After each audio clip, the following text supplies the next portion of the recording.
Hi, Mike here. Talk about the electronics of today's cars. It's not as simple as it used to be.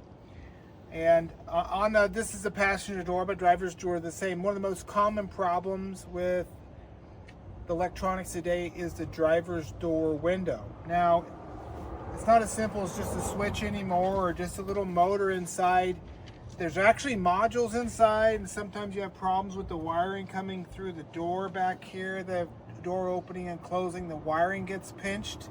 So when the window quits working, it can be any number of things. It can be the switch, it could be a pinched wire, it could be a faulty module, it could be a body control module, a computer basically, right? It could be the motor itself, and any one of these things, like a motor, could kill the switch or kill the module.